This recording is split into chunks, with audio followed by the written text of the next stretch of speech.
Welcome back दोस्तों, स्वागत है आपका हमारे इस प्यारे से यूट्यूब चैनल पे। तो चलिए शुरू करते हैं आज का टॉपिक। और आज के टॉपिक से हमारे factor affecting solubility and Henry law. Just इसके प्रीवियस लेक्चर नंबर 1 में हमने सॉल्युबिलिटी के बारे में पढ़ा था। भाई सॉल्युबिलिटी क्या है, क्या होता है कि जो सॉल्यूट को सॉल्वेंट में डिसॉल्व करने वाली जो कैपेबिलिटी होती है या जो एबिलिटी होती है उसे अपन कहते हैं सॉल्युबिलिटी। क्या है कि सॉल्यूट जो है वो सॉल्यूट को सॉल्वेंट में डिसॉल्व करने वाली जो एबिलिटी होती है उस एबिलिटी को हम कहते हैं सॉल्युबिलिटी। इसके बारे में हमने पढ़े थे प्रीवियस लेक्चर नंबर 1 में इसका। हाँ, आज हम उस सॉल्युबिलिटी पे कौन से फैक्टर्स अफेक्ट करते हैं उसके बारे में पढ़ेंगे, है ना। और देन उसके बाद में अपन पढ़ेंगे एक इंपॉर्टेंट टॉपिक जिसका नाम है हेनरी लॉ, है ना। और ये क्या होता है, सॉल्युबिलिटी और प्रेशर के बीच में एक रिलेशन क्रिएट किया है तो उसे अपन कहते हैं हेनरी लॉ। इसके बारे में आज हम यहाँ पे पढ़ने वाले। तो सबसे पहला टॉपिक आज अपन अभी देखने जा रहे हैं फैक्टर अफेक्टिंग सॉल्युबिलिटी। सॉल्युबिलिटी पे कौन से फैक्टर अफेक्ट करता है ना। तो बेसिकली सॉल्युबिलिटी पे 3 फैक्टर जो है वो मेनली अफेक्ट करता है। सबसे पहला तो nature of solute and solvent. Solute और सॉल्वेंट का क्या नेचर होता है ये सॉल्युबिलिटी पे बहुत अफेक्ट करता है। देन उसके बाद में टेम्परेचर का भी अफेक्ट पड़ता है सॉल्युबिलिटी पे। देन उसके बाद में प्रेशर का पढ़ेंगे, है ना, कि प्रेशर का क्या फर्क पड़ता है सॉल्युबिलिटी के। इसके बारे में हम पूरी डिटेल्स में जानकारी यहाँ पर लेंगे। तो आप बने रहिए इस हमारे लेक्चर के साथ में, है ना। तो स्टार्ट करते हैं सबसे पहले फैक्टर अफेक्टिंग सॉल्युबिलिटी, जिसमें सबसे पहला केस हम पढ़ेंगे यहाँ पर nature of solute and solvent. Solute और सॉल्वेंट का नेचर को आज अपन अभी यहाँ पर डिस्कस करने वाले। चलिए देखते हैं nature of solute and solvent. लिखा हुआ है first point like dissolve like. इसका मतलब ये हो गया क्या, जैसे मैंने वाटर ले लिया और यहाँ पर एक वाटर ले लिया, दोनों वाटर को मिक्स करूँगा। जैसे मैंने इन दोनों वाटर को एक साथ मिक्स किया तो क्या होगा, ये वाला वाटर जो है ये दोनों वाटर बड़े तेजी से बड़े आराम से मिक्सअप हो जाएगा विदाउट टेकिंग एनी टाइम। बिल्कुल टाइम नहीं लेगा और बिल्कुल एक साथ क्या हो जाएगा, मिक्सअप होना है। जहाँ पर सिमिलर टाइप की जो चीजें एक साथ मिल जाती है, जैसे कोई लिक्विड, कोई लिक्विड को अगर मैं वाटर में अगर मैं डिजोल्व कर दूं तो बड़े आसानी से घुल जाएगा। जैसे सोडियम क्लोराइड NaCl तो अगर मैं पानी में डाल दूं तो बड़े आसानी से घुल जाएगा। हाइड्रोक्लोरिक एसिड को अगर मैं वाटर में डाल दूं तो बड़े आसानी से घुल जाएगा, है ना। अमोनिया को अगर मैं डाल दूं तो बड़े आसानी से घुल जाएगा। ये सब एग्जांपल किसके, लाइक, डिसॉल्व लाइक। लेकिन हम यहाँ पर पोलर एंड नॉन पोलर के फॉर्म में पढ़ेंगे, polar molecule and non polar molecule. तो सबसे पहले आपको समझना पड़ेगा कि पोलर मॉलिक्यूल्स क्या होता है और नॉन पोलर मॉलिक्यूल क्या होता है। तो चलिए मैं सबसे पहले मैं आपको समझा देता हूँ पोलर मॉलिक्यूल्स क्या होता है और नॉन पोलर। उनके बीच में एक प्रॉपरली डिफरेंस क्रिएट कर लेते हैं ताकि आपको सारे जो कॉन्सेप्ट है वो अच्छे से समझ सके, है ना। तो स्टार्ट करते हैं अपन पोलर मॉलिक्यूल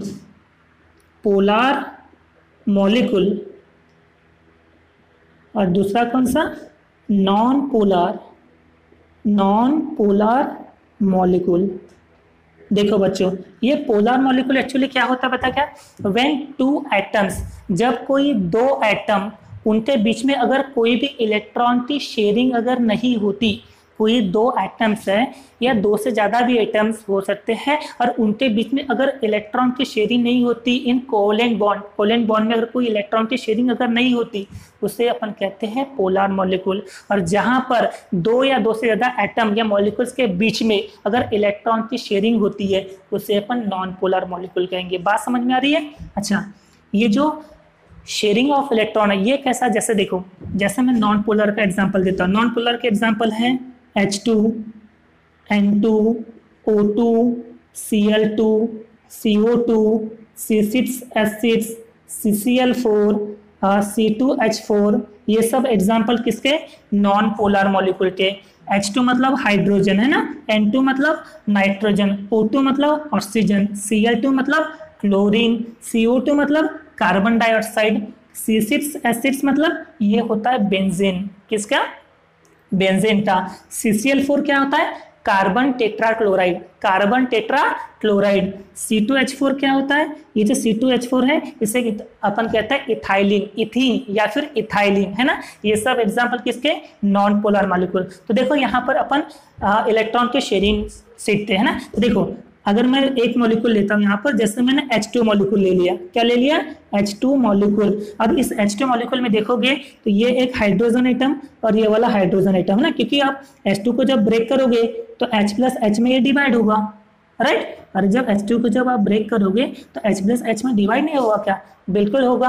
अब क्या होता है, ये जो अपना इलेक्ट्रॉन इसको देगा और इलेक्ट्रॉन इसको देगा, तो ये हाइड्रोजन के बीच में देखो यहाँ पर कोवेलेंट बॉन्ड में इलेक्ट्रॉन की शेयरिंग हो रही है, इलेक्ट्रॉन की क्या हो रही है? शेयरिंग। और जहां पर भी इलेक्ट्रॉन की शेयरिंग होती है इन द कोवेलेंट बॉन्ड में ना, उसे अपन कहते हैं नॉन पोलर मॉलिक्यूल। देखिए यहाँ का अगर मैं केस देखूं, इसके कुछ एग्जांपल देख लेते हैं सबसे पहले। इसके एग्जांपल क्या क्या हो सकता है? वाटर हो सकता है ना, H2 वाटर हो सकता है, NaCl हो सकता है, sodium chloride, HCl hydrochloric acid हो सकता है ना। इसके अलावा sulphur dioxide, SO2 sulphur dioxide, है ना। फिर अमोनिया, NH3, है ना। ये सब एग्जांपल किसके? पोलर मॉलिक्यूल के, है ना। अब इसमें अगर मैं एग्जांपल देखूं NaCl का, तो देखो NaCl जैसे ये ब्रेक होगा तो ये सोडियम और क्लोरीन ये दोनों में अलग होगा, बिल्कुल होगा भाई। एक बनेगा सोडियम, एक बनेगा क्लोरीन। तो सोडियम पे आपको पता है एक पॉजिटिव चार्ज आएगा और क्लोरीन पे क्या आ गया? नेगेटिव। और देख रहे हो ये जो पॉजिटिव नेगेटिव दो चार्ज यहाँ पर फॉर्म हुए, कितने चार्ज फॉर्म हुए? दो चार्ज। और इसको बोलते हैं अपन डायपोल। क्या फॉर्म हो रहा है यहाँ पर? डायपोल। और यहाँ पर दो चार्जेस क्यों बन रहे पता है? क्योंकि यहाँ पर इलेक्ट्रोनेगेटिविटी इन एटम के बीच में इलेक्ट्रोनेगेटिविटी का डिफरेंस है।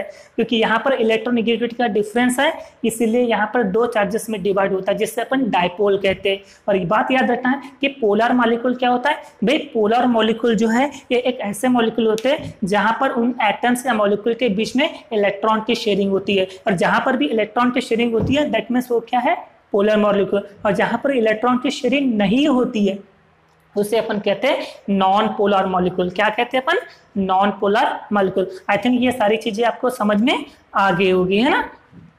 देखिए लाइट, डिजॉल्व लाइट का तो मतलब समझ में आ गया ना कि भाई वाटर और दूसरा एक वाटर, तो वाटर मॉलिक्यूल बड़े आसानी से मिक्सअप हो जाते हैं विदाउट टेकिंग एनी टाइम। बिल्कुल टाइम नहीं लेता, बिल्कुल भी टाइम नहीं लेता और बड़े आसानी के साथ में घुल जाता है।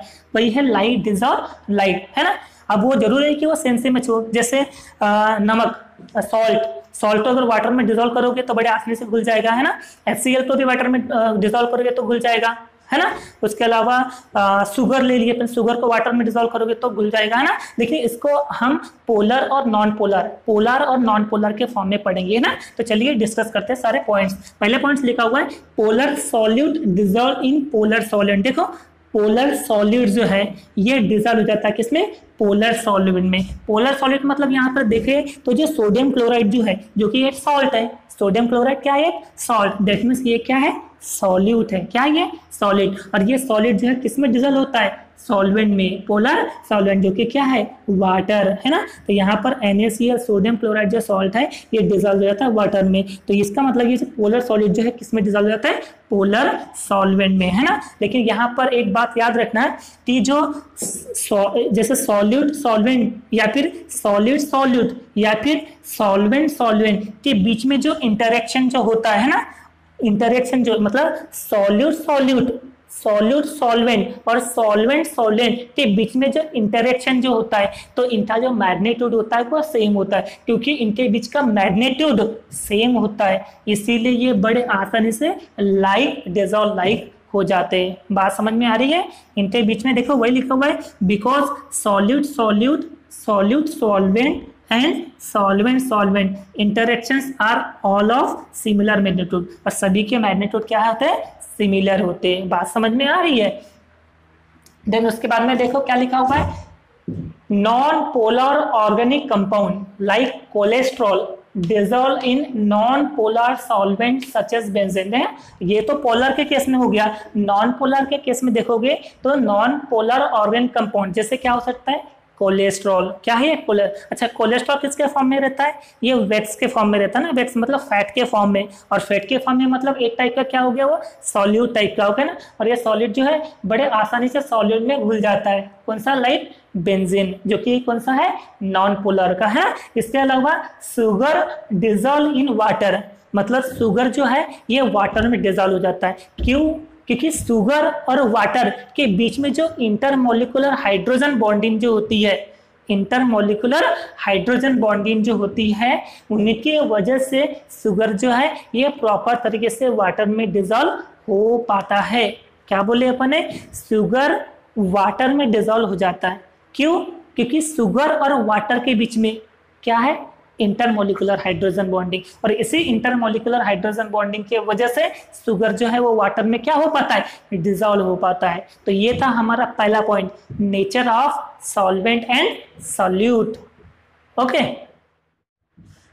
नाउ हमारा अब सेकंड पॉइंट है effect of temperature on solubility. Solubility का क्या इफेक्ट पड़ता है टेम्परेचर पे, वो हम अभी डिस्कस करें। तो इस पॉइंट को सारे डिस्कस करने के पहले आपको सबसे पहले एक्सोथर्मिक और एंडोथर्मिक प्रोसेस के बारे में समझना पड़ेगा। कौन सी? एक्सोथर्मिक और एंडोथर्मिक। एक्सोथर्मिक प्रोसेस और दूसरा एंडोथर्मिक प्रोसेस। ओके, देखो एक्सोथर्मिक, देखो जैसे ये एक्सो है, एक्सो का मतलब क्या होता है? एग्जिट। क्या एग्जिट? क्या एग्जिट हो रही है यहाँ से? हीट। क्या एग्जिट हो रही है? हीट। तो एक्सोथर्मिक प्रोसेस ये एक ऐसी प्रोसेस होती है जहां पर हीट क्या होती है? एग्जिट होती है। एग्जिट का मतलब क्या होता है? इवॉल्व होना। इवॉल्व का मतलब क्या होता है? निकलना, है ना। और जहां पर जिस प्रोसेस में हीट निकलती है, ऐसे प्रोसेस को हम एक्सोथर्मिक प्रोसेस बोलते हैं। Exothermic process is a process in which heat is evolve. Heat क्या हो रही है यहाँ पर? इवॉल्व। और जिस प्रोसेस में हीट निकलती है, ऐसे प्रोसेस को हम एक्सोथर्मिक प्रोसेस कहते हैं। और दूसरा है एंडोथर्मिक प्रोसेस। एंडोथर्मिक प्रोसेस ये एक ऐसी प्रोसेस होती है जहां पर हीट एब्जॉर्ब होती है। हीट क्या होती है? एब्जॉर्ब। और जहां पर भी हीट एब्जॉर्ब होती है, ऐसे प्रोसेस को हम एंडोथर्मिक प्रोसेस कहते हैं। Endothermic process is a process in which heat is absorb, है ना। Endothermic process is a process in which heat is absorb. Okay, और endothermic process is a process in which heat is evolve. जहां पर heat निकलती है exothermic process, और जहां पर हीट एब्जॉर्ब होती है उन्हें एंडोथर्मिक, है ना। तो चलिए, आई थिंक एक्सोथर्मिक और एंडोथर्मिक वाला जो कॉन्सेप्ट है वो क्लियर हो गया होगा, है ना। अब हम अच्छे से डिस्कस कर सकते हैं सारे पॉइंट्स। ओके, दिया हुआ है पहला point, when the substance dissolve in water bye endothermic process it's solubility increase with an increase of temperature. जब भी कोई सब्सटेंस, मान लो कि ये सब्सटेंस है, जब भी कोई सब्सटेंस किसी वाटर में डिसॉल्व होता है, जब भी कोई सब्सटेंस किसी वाटर में डिसॉल्व होता है बाय एंडोथर्मिक प्रोसेस। कौन सी प्रोसेस? Endothermic process. और जब भी कोई सब्सटेंस वाटर में एंडोथर्मिक प्रोसेस के द्वारा डिसॉल्व होता है ना, तो यहाँ पर सॉल्युबिलिटी क्या होती है? सॉल्युबिलिटी इंक्रीज होती है। और जैसे भी सॉल्युबिलिटी इंक्रीज होती है, साथ में टेम्परेचर भी क्या होता है? इंक्रीज होता है। बात समझ में आ रहा है? पहला पॉइंट ये दिया हुआ है कि जब भी कोई सब्सटेंस किसी वाटर में डिसॉल्व होता है बाय एंडोथर्मिक प्रोसेस के द्वारा। कौन सी प्रोसेस? एंडोथर्मिक प्रोसेस के द्वारा। तो सॉल्युबिलिटी क्या होती है? सॉल्युबिलिटी इंक्रीज हो जाती है। और जैसे ही सॉल्युबिलिटी इंक्रीज होता है, तो साथ में उसका टेम्परेचर भी क्या होता है? इंक्रीज होता है ना। और वो सब्सटेंस कौन सा हो सकता है? वो सब्सटेंस हो सकता है KCl, potassium chloride. The substance such as KCl dissolve in water absorbing heat. और जैसे ही वो सब्सटेंस, जो पोटेशियम क्लोराइड वाला जो सब्सटेंस है, जैसे ही हमने वाटर में डिसॉल्व किए, है ना, तो वहाँ पर हीट क्या हो गई? एब्जॉर्ब होगी। हीट क्यों यहाँ पर एब्जॉर्ब हुई? क्योंकि यहाँ पर कौन सी प्रोसेस चल रही है? यहाँ पर प्रोसेस चल रही है एंडोथर्मिक प्रोसेस। और एंडोथर्मिक प्रोसेस में क्या होता है? एंडोथर्मिक प्रोसेस एक ऐसे प्रोसेस होती है जहाँ पर हीट क्या होती है? एब्जॉर्ब होती है। इसलिए तो यहाँ पर हीट क्या होगी? एब्जॉर्ब होगी। बात समझ में आ रही है? आई थिंक ये पॉइंट पूरा क्लियर हो गया ना। ऑन द अदर हैंड, दूसरी अगर अपन बात करें कि जब भी कोई on the other hand when the substance dissolve in water bye an exothermic process it's solubility decrease with an increase of temperature. अगर दूसरी वे में देखो पहले केस में तो अपन देख लिए कि सब्सटेंस को वाटर में डिसॉल्व कर दिए बाय एंडोथर्मिक प्रोसेस, तो वहां पर सॉल्युबिलिटी क्या हो रही थी, इंक्रीज हो रही थी। और सॉल्युबिलिटी इंक्रीज हो रहा था, उसका टेम्परेचर भी क्या हो रहा था, इंक्रीज हो रहा था, बराबर। मतलब टेम्परेचर वहां पे बढ़ रहा था, सॉल्युबिलिटी क्या हो रही थी, बढ़ रही थी, है ना। और यहाँ पर क्या हो रहा है कि जब भी कोई सब्सटेंस को अगर मैं वाटर में डिसॉल्व करूँ, जब भी कोई सब्सटेंस को मैं वाटर में क्या करूँ, डिसॉल्व करूँ बाय एक्सोथर्मिक प्रोसेस। कौन से प्रोसेस, एक्सोथर्मिक प्रोसेस। तो यहाँ पर क्या हो गया, सॉल्युबिलिटी जो है वो डिक्रीज हो जाएगी, और जैसे ही सॉल्युबिलिटी डिक्रीज हुई टेम्परेचर इंक्रीज हो जाएगा। सॉल्युबिलिटी डिक्रीज, टेम्परेचर इंक्रीज हो जाएगा। बात समझ में आ रही है।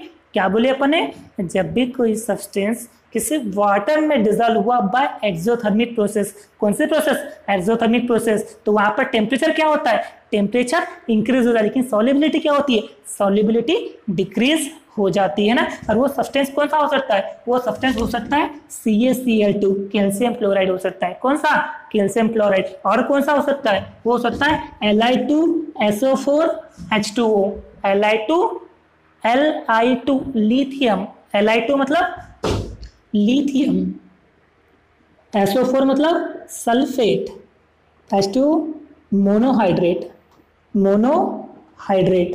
क्या फार्मूला बन गया, Li2SO4H2O क्या हो गया, लिथियम सल्फेट मोनोहाइड्रेट, है ना। और जैसे ही कोई सब्सटेंस CaCl2 और लिथियम सल्फेट मोनोहाइड्रेट जैसे वाटर में डिसॉल्व होता है तो वहां पर हीट क्या हो रही है, रिलीज हो रही है। हीट यहाँ पर रिलीज क्यों हो रही है, हीट यहाँ पर इवॉल्व क्यों हो रहा है, क्योंकि यहाँ पर प्रोसेस कौन सी है, एक्सोथर्मिक प्रोसेस होती है। और जहां पर भी एक्सोथर्मिक प्रोसेस होती है वहां पर हीट क्या होती है, इवॉल्व होती है, राइट। बात समझ में आ रही है, पॉइंट क्लियर है। Then The solubility of gas in water usually decrease with increase of temperature। देखो गैस की जो solubility है वाटर के अंदर, जो गैस की जो solubility है, गैस की जो solubility है वो वाटर के अंदर में अगर वो डिक्रीज हुआ तो टेम्परेचर क्या होगा, इंक्रीज। बात समझ में आ रही है। solubility of gas in water usually decrease, जैसे सॉल्युबिलिटी ऑफ गैस वाटर में क्या होती है, डिक्रीज होती है, तो टेम्परेचर क्या होता है, इंक्रीज होता है। इसका मतलब ये कौन सा प्रोपोर्शनल हो गया, इनवर्सली प्रोपोर्शनल है। क्यों, क्योंकि solubility of gas in water क्या हो रहा है, डिक्रीज हो रहा है, क्योंकि ये solubility of gas in water decrease हो रहा है, इसलिए टेम्परेचर क्या हो रहा है, इंक्रीज हो गया। कौन सा प्रोपोर्शनल, इनवर्सली प्रोपोर्शनल। बात समझ में आ गई बेटा कि टेम्परेचर का प्रभाव क्या पड़ता है सॉल्युबिलिटी पे। ओके, नाउ अब हमारा तीसरा पॉइंट है effect of pressure on solubility. Solubility पे प्रेशर का क्या इफेक्ट होता है वो अभी हम यहाँ पर डिस्कस करने वाले। ओके, क्या लिखा हुआ है, pressure has no effect on the solubilities of solid and liquid as they are incompressible. Pressure का कोई भी इफेक्ट नहीं होता किस पे, सॉल्युबिलिटी ऑफ सॉलिड पे और सॉल्युबिलिटी ऑफ सॉलिड पे। बात समझ में आ रही है। क्या बोले, प्रेशर हैज नो, प्रेशर का कोई भी इफेक्ट, नो इफेक्ट किस पे, सॉल्युबिलिटी ऑफ किसका, सॉलिड और लिक्विड का। क्यों, क्योंकि वो क्या रहते हैं, इनकॉम्प्रेसिबल, वो कॉम्प्रेस नहीं होते। प्रेशर का कोई भी इफेक्ट नहीं पड़ता सॉल्युबिलिटी ऑफ सॉलिड और सॉल्युबिलिटी ऑफ लिक्विड में। क्यों, क्योंकि वो क्या है, incompressible.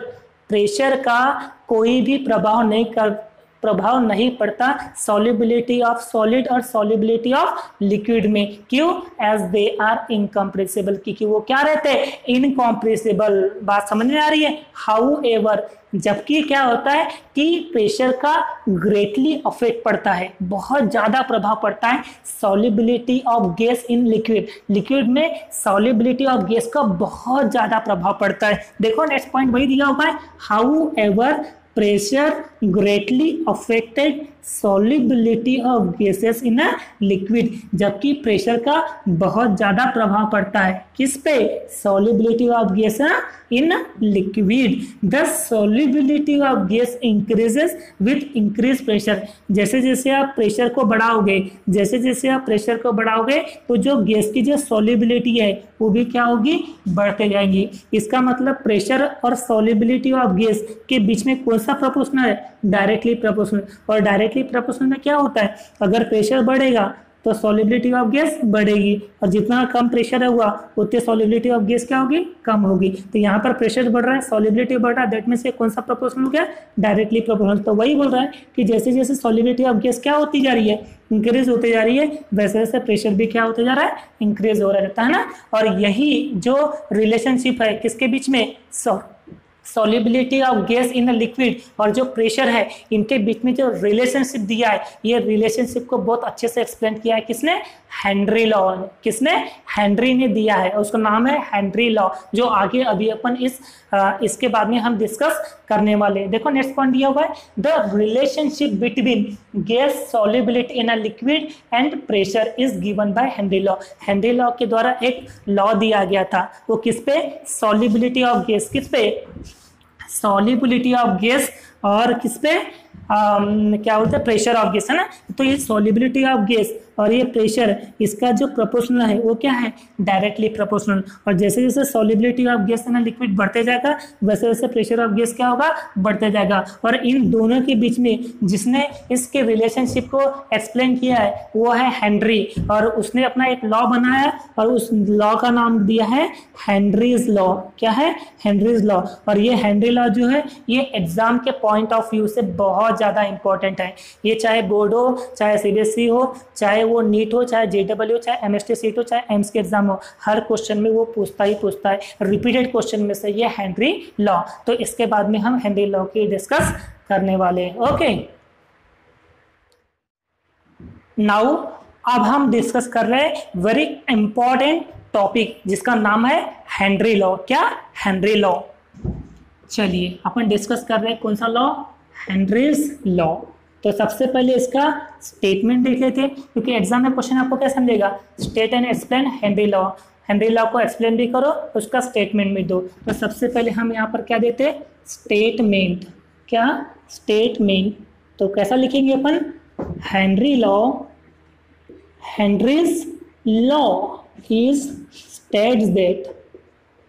states that Henry law is state that the solubility of gas, the solubility of a gas किसमें, in a liquid, जिसको अपन ऐसे डिनोट करेंगे यहाँ पर, solubility of gas in a liquid is क्या होता है, directly proportional, is directly proportional किसके, to the pressure of gas, pressure of gas. Okay, at constant temperature, at constant temperature. यहाँ पर टेम्परेचर क्या रहेगा, कांस्टेंट. बात समझ में आ रही है, क्या बोल रहा है अभी हेनरी लॉ, क्या स्टेटमेंट दे रहा है, वो बोल रहा है कि जो सॉल्युबिलिटी ऑफ गैस लिक्विड में, सॉल्युबिलिटी ऑफ गैस किसमें, लिक्विड में, वो डायरेक्टली प्रोपोर्शनल रहता है किसके, प्रेशर ऑफ गैस के, जिसको अपन पी से डिनोट करते हैं, किससे, प्रेशर ऑफ गैस से. ओके, और आपको पता है कि जब भी ये प्रोपोर्शनल साइन हटता है, जब भी ये प्रोपोर्शनल साइन हटता है तो कोई ना कोई कांस्टेंट आता है, और यहाँ पर कांस्टेंट है के एच. क्या है, के एच, और जिसका के एच का एक नाम है उसको बोलते हैं, ये जो के एच है, क्योंकि ये हेनरी कांस्टेंट की जगह पे आया है इसलिए इसको अपन बोलते हैं हेनरी लॉ कांस्टेंट. क्या बोलते हैं, Henry law constant, Henry law constant. यहाँ पर के एच क्या है, हेनरी लॉ कांस्टेंट. ओके, है ना, जो कि प्रोपोर्शनल कांस्टेंट होता है. और यहाँ पर जो एस होता है, इस एस को बोलते हैं अपन सॉल्युबिलिटी ऑफ गैस. क्या बोलते हैं, सॉल्युबिलिटी ऑफ गैस, है ना। और इसकी यूनिट क्या होती है, मोल लीटर इनवर्स। क्या होती है, मोल लीटर इनवर्स। ओके, और यहाँ पर जो पी है, ये पी क्या है, पी का मतलब होता है यहाँ पर pressure of gas, pressure of gas. और इसमें अपन दिखाएंगे बार से, इसकी यूनिट क्या देंगे अपन, बार। ओके, केएच का मतलब क्या है यहाँ पर, हेनरी लॉ कांस्टेंट, जो कि प्रोपोर्शनल कांस्टेंट होता है। एस का मतलब solubility of gas in liquid, जो कि मोल लीटर इनवर्स इसकी यूनिट होती है। और पी का मतलब क्या होता है, प्रेशर ऑफ गैस, जिसमें बार से दिखाना पड़ेगा, मतलब इसकी यूनिट क्या होती है, बार होती है। तो एस इक्वल्स टू के एच और पी, है ना, एस इक्वल्स टू के एच इंटू पी। अगर यदि मैं प्रेशर 1 बार ले लूँ, अगर मैं प्रेशर 1 बार ले लूँ तो क्या फर्क पड़ेगा इस इक्वेशन पे, यहाँ पर एस इक्वल्स टू, क्योंकि मैंने यहाँ पर प्रेशर को क्या ले लिया, 1 बार ले लिया, इसका मतलब यहाँ पर एस इक्वल्स टू क्या हो गया, के एच बन गया। मतलब जो प्रोपोर्शनल कांस्टेंट है वो किसके बराबर में आ गया, जो हेनरी लॉ जो कांस्टेंट है वो किसके बराबर आ गया, ये आ गया सॉल्युबिलिटी ऑफ गैस के बराबर। यानी सॉल्युबिलिटी ऑफ गैस किसके बराबर हो गया, प्रोपोर्शनल कांस्टेंट, जिसको अपन हेनरी लॉ कांस्टेंट बोलते हैं। कब, जब प्रेशर जो है वो कैसा रहेगा, 1 बार रहेगा, तभी ये जो solubility of gas in liquid जो है वो किसके बराबर रहेगा, हेनरी लॉ कांस्टेंट के बराबर रहेगा, है ना। और ये हेनरी लॉ कांस्टेंट के यूनिट, अब ये यूनिट देखेंगे ना अपन, तो ये जो इक्वेशन है एस इक्वल्स टू क्या था, के एच इंटू पी, और हमको निकालना है के एच की unit, unit of K H, Henry law constant की यूनिट निकालेंगे तो क्या होगा, K H equals to P multiply में वो इधर में आके क्या बनेगा, इधर में आके डिवाइड बनेगा, एस अपॉन पी। और आपको पता है सॉल्युबिलिटी ऑफ गैस की यूनिट क्या होती है, वो होती है मोल लीटर इनवर्स। क्या होती है, मोल लीटर इनवर्स। और प्रेशर की क्या होती है, प्रेशर क्या है, प्रेशर होती है बार, प्रेशर की यूनिट क्या होती है, बार होती है ना। तो इसकी यूनिट हो गई प्रोपोर्शनल कांस्टेंट की मोल लीटर इनवर्स अपॉन बार, है ना। इसके अलावा आप चाहो तो ऐसा भी लिख सकते हैं, ये जो बार है ना, ये बार ऊपर में जाके क्या बनेगा, इनवर्स बन जाएगा, क्योंकि इसका पावर कुछ नहीं, मतलब क्या है 1 है ना, तो ऊपर में जाके इनवर्स बन जाएगा। तो ये बनेगा मोल लीटर इनवर्स बार इनवर्स, ये इसकी यूनिट हो गई। और ये यूनिट जो है ये बहुत ज़्यादा इंपॉर्टेंट, जब इसके अपन न्यूमेरिकल डिस्कस करेंगे तो उसमें आपको हेनरी लॉ के जो यूनिट्स है वो आपको प्रॉपर तरीके से देना पड़ेगा, है ना। और पेपर में जो MST-CT या जो नीट या JEE के एग्जाम में जो MCQs जो आते हैं, उस MCQs में पूछ सकता है कि what is the unit of Henry law constant, को क्या होगा, मोल लीटर इनवर्स बार इनवर्स, है ना। तो ये हो गया हमारा पूरा टॉपिक हेनरी लॉ।